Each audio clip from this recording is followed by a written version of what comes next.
U.S. soccer has a $100 million problitunity. Cristiano Ronaldo proves he doesn't have to be offside to get a hat-trick. Sulley Muntari receives further punishment for being the target of racial abuse from random strangers. The Russian Cup final with 4 red cards in the final 30 seconds. Meet the man who is making a fortune selling all those Wenger Out signs, and the Indian club planning a hunger strike? It's Wednesday, May 3rd, 2017. From the Total Soccer Show, Dirty Tackle, and Howler Magazine, this is The Goalmouth. I'm George Qureshi. Let's just get this item out of the way right now. Chuck Blazer is no longer on the scene, and all of a sudden the USSF finds itself with $100 million extra dollars. Coincidence? Yeah, that's not, but that joke was just too easy. Anyway, U.S. Soccer made a $46 million profit from last summer's Copa America Centenario, and now the organization, which has more than $100 million in surplus, is thinking about building a national training center. Okay, cool. I'm glad somebody's getting rich off soccer in America, but this knowledge should shame whoever decided that paying the women $15 less in their per diem was a good idea. Oh, you wanted dinner and an Uber back to the hotel? Yeah, sorry. We need that extra $15 to sprinkle on top of our Olympic swimming pool of gold coins. And now a man who might actually have a swimming pool filled with gold coins, Cristiano Ronaldo. He scored a hat-trick in Real Madrid's Champions League semifinal against Atletico Madrid yesterday. It was his second hat-trick in a row, but this time he wasn't offside for any of the goals. A couple more stats, courtesy of Dermot Corrigan, friend of Howler, Dermot Corrigan. He now... Not Dermot, Cristiano. He has now scored 8 goals in his last 3 Champions League games. To put that in a way that sounds even more impressive, Ronaldo spent the last 270 minutes playing against Bayern Munich and Atletico Madrid, and he scored just about once every half hour. He now has 103 Champions League goals, which is 3 more than all the goals Atleti has ever scored in the Champions League. He's the first player to reach 50 goals in the knockout rounds alone. He has 52, which means that more than half of his goals have come after the group stage. He has more semi-final goals than anyone else and more headed goals than anyone else. It was just the second time anyone has scored back-to-back hat-tricks in the Champions League and the first time in the knockout rounds. And yesterday's hat-trick tied Messi's record of 7 in the competition.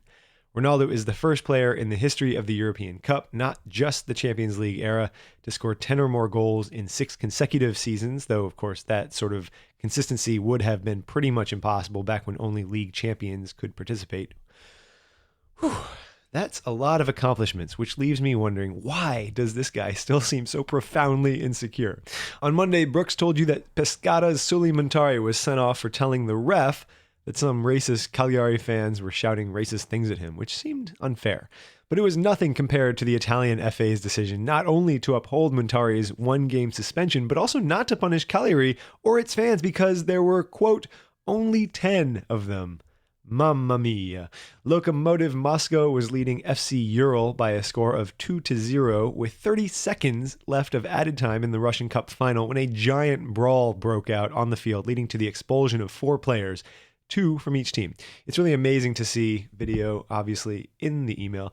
And the weirdest part is watching all 4 guys walk off the field together like they weren't just punching each other in the ear. You know all those Wenger Out signs popping up all over the world? Well, meet Dan Dublinsky, the man getting rich off the movement. That's right. The Wenger Out sign company is currently valued at $3 billion, and Dublinsky is preparing for an IPO. More information on that at whatahowler.com. And finally, on a more serious note, we go to India, a land with a proud tradition of nonviolent protest leading to transformational societal change that inspired people like Nelson Mandela and Martin Luther King Jr. Well, you'll be happy to know that tradition is alive and well. And the same strategy that helped Gandhi rid his country of the largest empire the world had ever known is now basically a ploy in India's version of the pro-rel debate. Oh boy. This story is just too weird, so I'm going to read from the Guardian's report. 3 paragraphs. Here we go.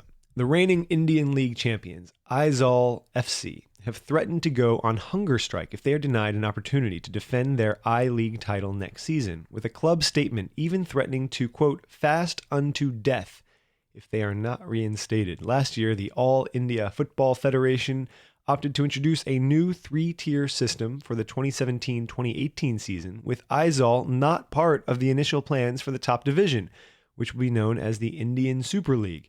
That prompted the club based in the Mizoram district in northeast India to write to release a statement threatening action if their formal request to be included is not accepted.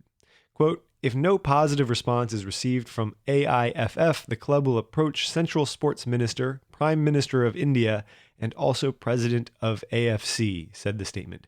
If these steps are failed, the club will have no other choice, but will resort to worldwide protests, sitting demonstration near AFC/FIFA offices, picketing of AIFF office, mass hunger strike/fast unto death protest, end quote. Oh my God. The club's owner, Robert Reut, said this: how can the reigning champions be relegated to second division? We will not accept it. No chance. We will be playing in the Asian competitions. How silly will it be if India's champions are playing in Asia, but back home they are not allowed to play in the main league? Yeah, Robert, that's the silly part.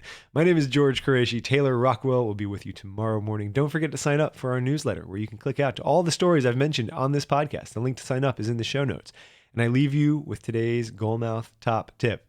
If holding a Wenger Out sign doesn't work, you know what you got to do.